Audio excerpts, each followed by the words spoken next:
O Alcolumbre não está aliado da extrema-direita. Isso daí é um erro.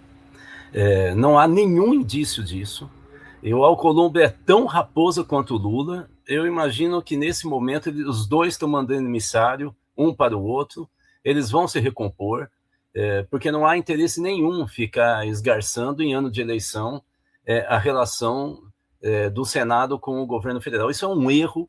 É lógico que o bolsonarismo, que é muito bom de rede social, jogou um monte de informação. O governo Lula acabou, Alcolumbre está no nosso colo, agora nós vamos destruir isso, destruir aquilo, e ainda colocar a dosimetria na história, quando todo mundo sabia, antes da rejeição do Messias, que cairiam os vetos do Lula. Aliás, o Lula torcia para isso. Por quê?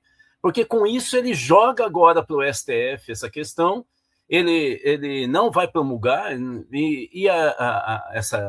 essa queda, né, dos vetos, e ele, com isso, consegue fortalecer o discurso, o Congresso inimigo do povo. As pessoas têm que entender um pouco o jogo. Né? Aliás, Congresso inimigo do povo tem que colocar, então, parte dos petistas, né, nessa história. Né?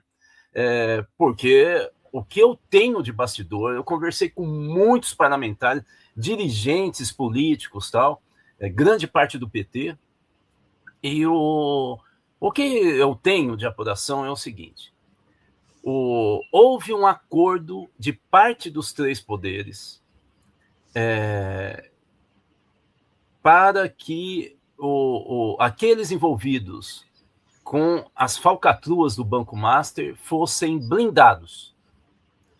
Do STF, o que eu sei é que há um envolvimento direto do Alexandre de Moraes, mas também do Toffoli, e não tão proeminente, mas também do Flávio Dino, porque ele era contra, inclusive, a indicação do Messias, ele sempre deixou claro isso, para derrubar o nome do Messias. Então, com isso, blinda, o acordo era: ninguém mais fala de falcatrua da mulher do Alexandre de Moraes, do Toffoli com resort, não sei o que, acaba esse assunto.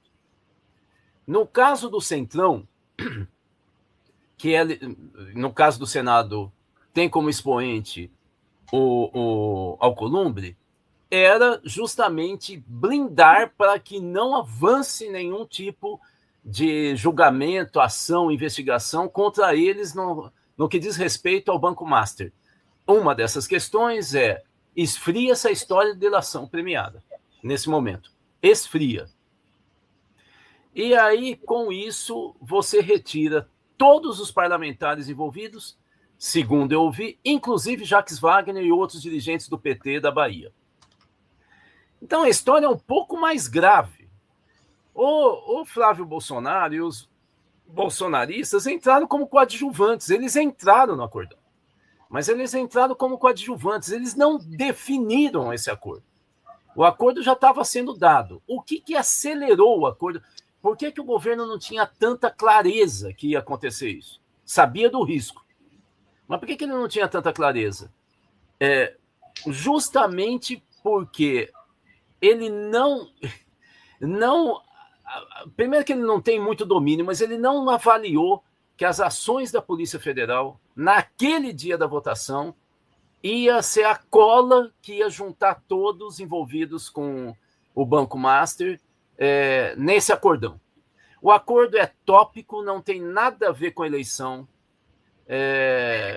e nós vamos ter um outro caminho daqui por diante. O que esse pessoal que fez acordo, porque eles estão torcendo para isso sair do cenário, embora, obviamente, a candidatura do Flávio está querendo o inverso. Ele quer que... E eu fico muito assustado de ver novamente como o campo progressista não tem mais malícia, ele entra pisa em toda casca de banana e entra com o discurso do Flávio. Né? Inclusive, o Lula vai desistir. Por que estava falando que o Lula vai desistir? Para dar a noção de que o Lula está frágil. Mas como está frágil? O cara está usando o limão e fazendo limonada. Então, assim, parece que ninguém conhece o Lula, não é?